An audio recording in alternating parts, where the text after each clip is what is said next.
Oi pessoal, tudo bem? Bem-vindo aí à terceira aula a respeito do cálculo da capacidade de giro dos estoques, né? Na verdade, até a forma certa de se referir seria cálculo da capacidade de giro do processo interno, né? Que consequentemente vai determinar o giro do estoque, o quanto esse estoque vai girar. Então, para isso, nós introduzimos na aula 1, que eu chamei de primeira parte, o conceito, o significado de TPT, toda a parte toda, a frequência média com que todos os itens que passam num determinado processo são comprados ou produzidos. Na aula seguinte, nós falamos sobre os critérios para definição do TPT em cada loop, vimos que esses critérios mudam, né? E aí eu combinei com vocês que nessa aula eu falaria sobre especificamente o critério aí de como calcular a capacidade de giro de um recurso interno, né? Principalmente uma máquina ou um conjunto de máquinas, tá? Então nós chegamos, pessoal, eu estruturei aqui para vocês uma trilha, um conjunto de passos para ficar o mais didático aqui possível, tá bom? Então assim, primeiro passo a gente tem que, uma vez definido o loop que você está trabalhando, isso é importante ressaltar, você faz essa análise para cada um dos loops que você definiu, tá? Então, nesse momento eu estou falando do loop de matéria-prima, então aplica esse passo a passo para o loop de matéria-prima, de itens comprados. Ah não, eu estou falando agora do loop de itens injetados, ou do loop de itens processados internamente, um determinado processo interno. Então nós estamos falando especificamente desse loop, tá ok? Então, o primeiro passo é identificar o processo gargalo ou o processo com maior restrição de capacidade desse loop.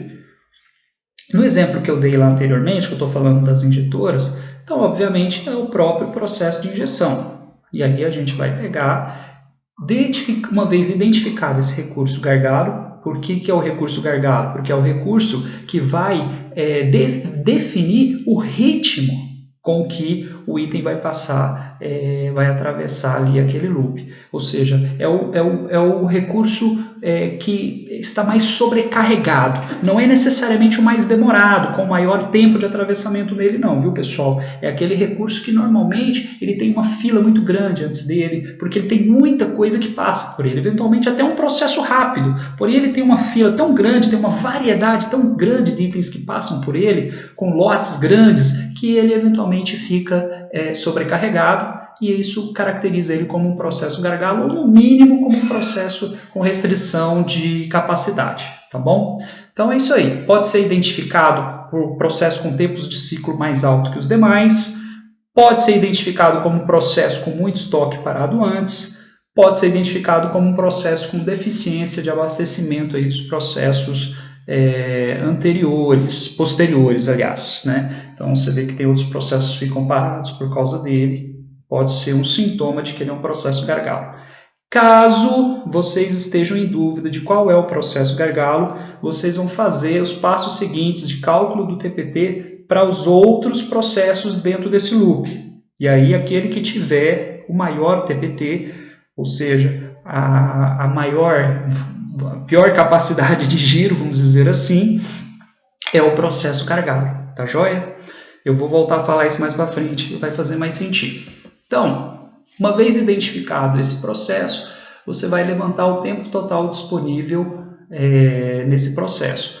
Normalmente você vai pegar o quê? Os turnos, as horas por turnos, disponibilidade, quantos dias úteis, você vai fazer uma análise por mês, tá? Desse processo, quantas máquinas, de repente você tem mais de uma máquina nesse processo, a eficiência dele, e aí aqui eu estou com um tempo total disponível, está dando 135 horas. Esse tempo total disponível, pessoal, representado por essa barra verde, eu converti aqui em minutos, tá bom? Deu 167.670 minutos mensais. Então, eu estou trabalhando com um intervalo de tempo mensal. Significa que daqui para frente toda a minha análise vai ser feita também em função desse intervalo de tempo, tá bom? Bom, já tenho o tempo total disponível desse recurso. Próximo passo, eu vou calcular o tempo total de processamento, ou seja, quanto que demora para eu processar todo mundo que passa nesse recurso. Então eu cheguei aqui, ó, a informação que o tempo total de processamento é a demanda média mensal. Por que mensal, pessoal? Lembra que eu determinei que o meu intervalo de análise vai ser o mês? Que eu fiz justamente qual é o tempo total disponível dentro do mês? Então, eu pego a demanda média mensal. Se eu estivesse fazendo essa análise, o tempo total disponível dele dentro da semana, eu pegaria a demanda média semanal, tá bom? Ou seja, qual que é o tempo total necessário para eu processar a demanda de um mês desse item, de todo mundo que passa nesse item, versus o seu respectivo tempo de produção unitário. Com isso, no meu exemplo aqui hipotético, eu cheguei a um tempo total de processamento de 148 minutos 213, tá? 148, 213 minutos, desculpa. E aí, você já começa a pôr uma barrinha ali embaixo da outra, e você já começa a perceber que existe ali uma sobra de tempo. E o que essa sobra de tempo representa? Eu estou chamando aqui do tempo disponível, é o tempo que sobrou para eu realizar setup.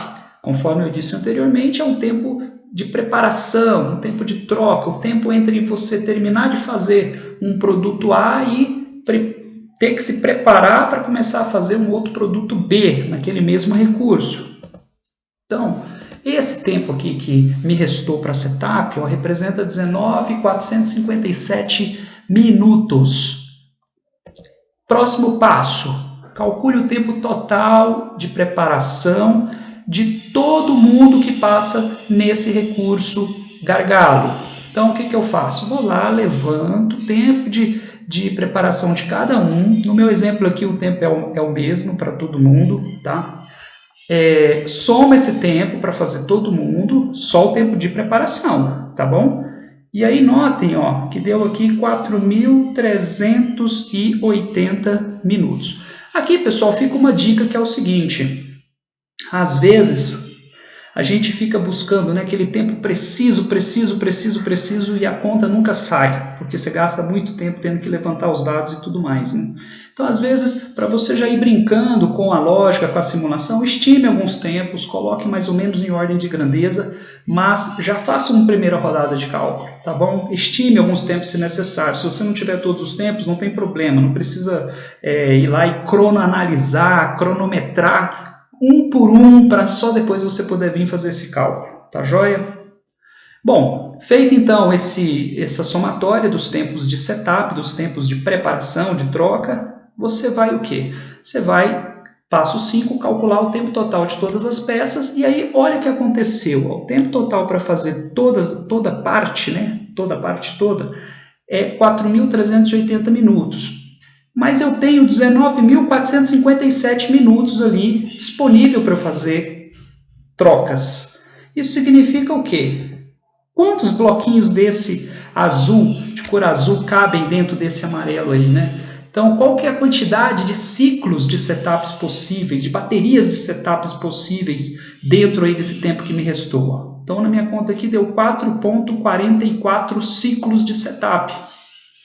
Então, o próximo passo é o seguinte: eu vou calcular o TPT, toda parte a cada quantos dias? Ora, se o meu mês tem 22 dias e meio úteis, tá bom? Sempre dias úteis, divido por 4.44 ciclos por mês, isso me dá o quê? Aproximadamente 5 dias por ciclo, ou seja, toda parte a cada 5 dias. Em média, eu consigo girar todo mundo a cada 5 dias. Eu consigo girar todo mundo com lotes de 5 dias. Então, minha capacidade de giro, são lotes de 5 dias. Eu consigo girar 4.44 vezes no mês, tá? Essa informação, pessoal, ela é importantíssima, porque ela é um dos dados de entrada para você dizer qual é o tamanho da sua faixa verde, qual é o tamanho da frequência com que você vai repor, com que você vai produzir os itens dentro daquele loop. Ou seja, 5 dias, eu vou trabalhar com lotes de 5 dias. 5 dias para um determinado item podem ser 1.000 peças, 5 dias para outro item podem ser 100 peças, 5 dias para outro item pode ser 50 peças, para outro item pode ser 1 peça. Sempre o quê? Ponderando por tempo de demanda, ponderando pela demanda, mas é 5 dias em média para todo mundo. Ok, pessoal? Então, fica aí a dica de cálculo do TPT, tá? Eu vou preparar para vocês uma outra aula, uma análise que seria assim, um refinamento dessa análise, que é o seguinte: esse aqui é o cálculo do TPT médio. Nós estamos falando em média, né? Ele gira lotes de 5 dias. Porém, a gente sabe que dentro dos recursos, dos itens que passam desse recurso ali, você tem itens que são de alto custo, que a gente chama de classe A, custo médio, classe B, e custo baixíssimo, classe C. E aí fica a questão, poxa, compensa eu girar itens classe C 5 dias e girar itens classe A a cada 5 dias, itens classe B todo mundo a cada 5 dias? Né? Então, o que vale a pena a gente fazer nessa outra análise? A gente pode aumentar, né, piorar o giro dos classes B e C, por exemplo, eu jogo os B para 10 dias, eu jogo os Cs para 20 dias, por exemplo, e isso significa o quê? Que aí eu vou conseguir girar mais os As, que são os itens de maior custo. Os As, de repente, pode com isso aí chegar a girar até 2 dias e meio. Eu vou ensinar vocês a como fazer essa conta, tá bom? Então, a gente com isso tem o quê? Um giro maior para os classe As, um giro intermediário para os classe Bs e um giro um pouco pior para os classes Cs. Na média, vai dar os 5 dias, mas eu não preciso pôr todo mundo girando na mesma média, não é verdade? Então tá bom, pessoal. É isso aí. Um grande abraço e até a próxima. Tchau, tchau.